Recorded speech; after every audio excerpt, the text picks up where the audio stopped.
whose faith is linked to Zoroastrianism, which originated in pre-Islamic Iran. They've been persecuted for centuries.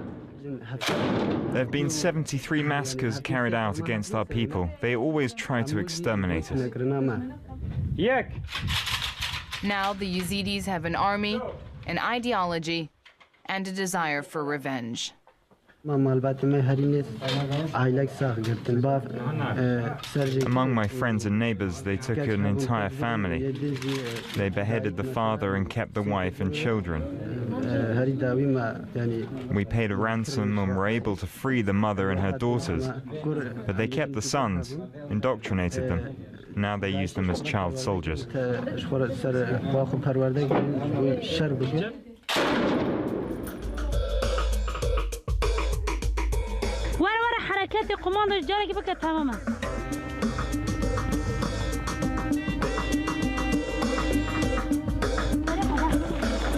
Women were the Islamic State group's first victims. The PKK decided to set up a female Yazidi unit.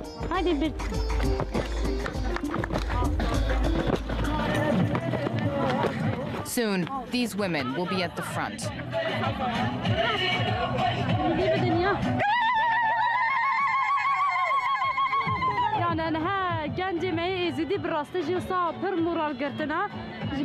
Our Yazidi youth is proud of its new army, and morale is high. They have many friends and family members that are in jihadist hands, and they will free them. They want revenge.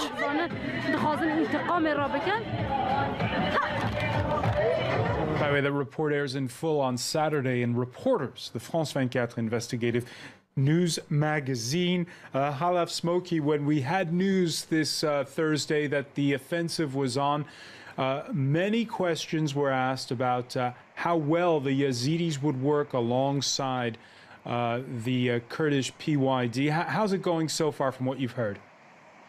I think that was the first step for the Yazidis to bring their lands back with the help of the Peshmerga and YPG forces. I think Yazidis at this point decided to set the differences aside and coordinate with them, with the Peshmerga forces, who they lost trust in them because in August 3rd, 2014, there were like 7,000 Peshmerga forces in Sinjar, and overnight there was none, and Sinjar was taken by ISIS, and we've discovered mass graves, and 5,000 Yazidis are still. And was that a tactical withdrawal that was necessary, or do you feel as though the Kurds sold out the Yazidis?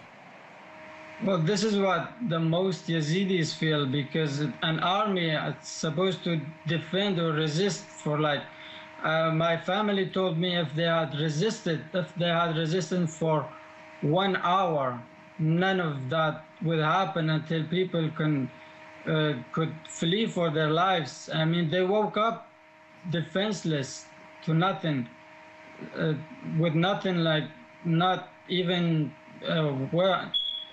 light weapons. So villages like Kocho were defenseless, and they couldn't run. The village of Kocho, the population was 1,200 people, and all men were executed as a result, and more than 5,000 women and children were taken from different Yazidi villages. And so we at Yazda, we documented 3,000 and at least 3,100 women are still held hostage and in Islamic State's hands in captivity, where they use them as sex slaves. So some people, when I ask them about how do they feel about the whole operation in Sinjar, they said it's basically liberating the mass graves that they're gonna see, because in Kocho, people who flee, who escaped, or some women who came back, they said there are at least more than 6 to 7 mass graves in Kocho alone, and the attack was happened the southern side. Those are the most one who got affected, and so we're gonna see a devastation. We're gonna see mass graves. We're gonna see, I mean, only the northern side of Sinjar has been liberated on last December, and we've discovered 13 mass graves so far. So not to mention the southern side. All right, Shwan Zulal, is Khalaf Smoky's bitterness justified? It's very much justified. I mean, to sort of defend Peshmerga, Peshmerga are always been ready to fight. It's not the Peshmerga or the Kurdish forces who let them down. It's actually their commanders and their leaders, their political leaders, because those leaders and those commanders, the commanders abandoned their Peshmergas, and the Peshmergas are very ill-equipped. They didn't have the right training.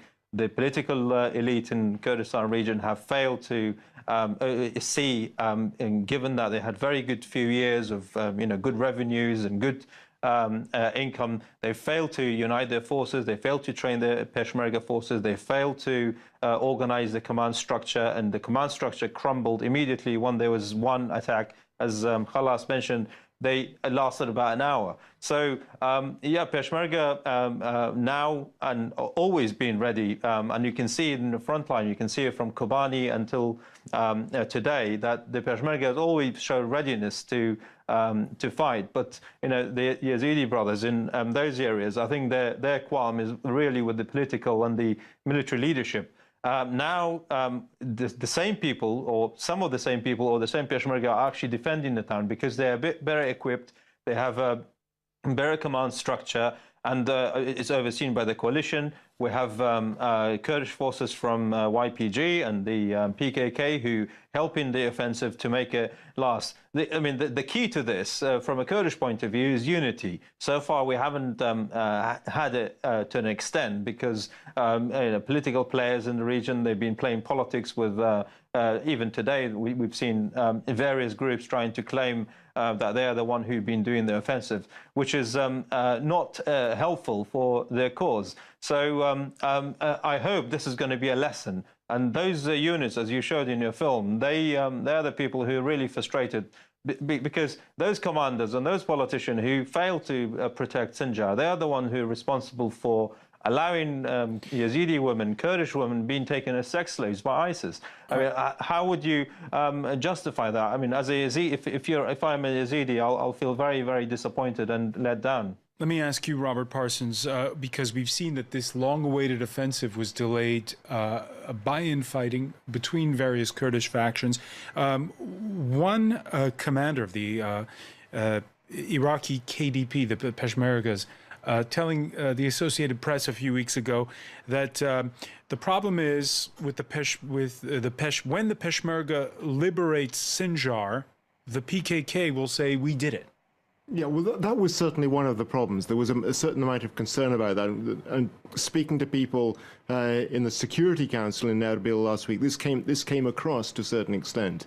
They were concerned precisely about that. There would be an attempt by the PKK and the YPG afterwards, having taken the city, that they would try to take the credit from it and use it as an opportunity to install themselves in that part so how do you then hold it together? Because now we're talking about four different factions, aren't we? We're talking about the Yazidis, we're talking about the Peshmergas, the Syrians, you mentioned, the YPG, and the Turkish ones, the PKK. Well, it's interesting to look at the structure of the forces trying to take Sinjar at the moment. Most of them, as we've been hearing, are in fact Peshmergas. And many of the Peshmergas are Yazidis. So I think it's important not to make too much of a distinction between Yazidis and Peshmergas, Yazidis and other Kurds. By and large, they're pretty united. And on this issue of trying to regain Sinjar, they've come together perhaps as never before. It's interesting, too, that actually, although the YPG and the PKK have played a very important part over the last few months in supporting the Yazidis in and around Sinjar, during the fighting that we've been seeing today, the YPG in particular is a very small part of that force. force somewhere in the region of 350 members. So let's not exaggerate it. And I think there is, by and large, an understanding that the YPG fights in Syrian Kurdistan, what they call Rojava, that the Peshmergas are fighting in the KRG, for the KRG in that part of Kurdistan, Iraqi Kurdistan. By and large, that distinction holds. All right, Halaf Smoky, so far so good when it comes to this. Obviously, it's early days. It's the first day of fighting. Yes. Yes, according to my friend, who is a lieutenant, he was a former lieutenant in the Iraqi army. I called him, he said they already set checkpoints on the Highway 47, and they cut off the line of supplies from between Raqqa and Mosul, and there are still, the war is still going on as I speak right now, and they are very positive about the whole operation. And the coordination? The coordination, like I said, they decided at this point to set their differences aside and focus on the main enemy, which is Islamic State, because the first step of the future, of the long term of the Yazidi is going to be regaining Sinjar, and that's why the Yazidis feel like they're getting help, and they are coordinating perfectly with the other units. All right, General Tranquil, let me ask you, what do you do if you're the United States at this point? You've got, as we see, different organizations that are determined to take back their homeland from the jihadists, but have their own rivalries. How do you deal with it all? As I told you, the short term, try to organize the people who are able to fight locally and win locally. But there has to be, you agree, on the ground, a commander. And who's the commander and how does it work? That's where you organize, and you organize with a different party, putting under the umbrella of a coalition. Going back to what's happened 15 months ago.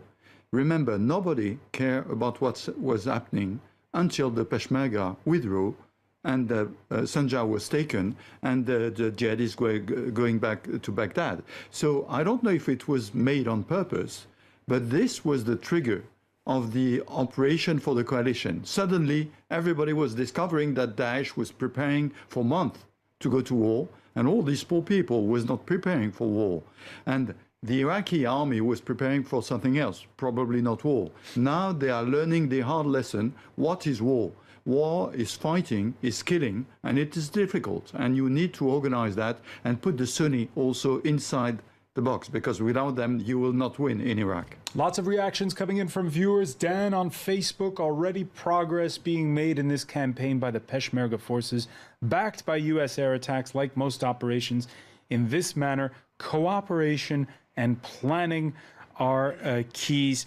Robert Parsons, we've gone a bit into the weeds of all of this during the show, but it shows just how complicated it is. Now, roll the clock back just 1 month when the Russians launched those airstrikes, and people in Baghdad were saying, hey, come do airstrikes over here as well. How does that call seem now?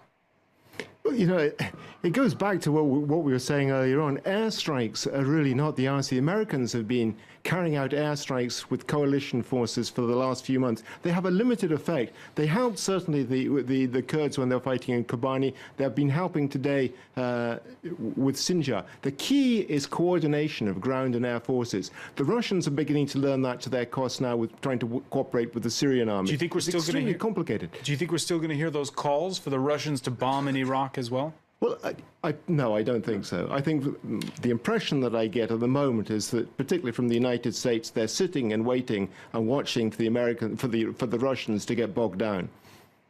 Yeah, but I think you've got two operations, one in Syria, one in Iraq. And the operation in Iraq started 15 months ago. As you said, airstrikes will not achieve something real.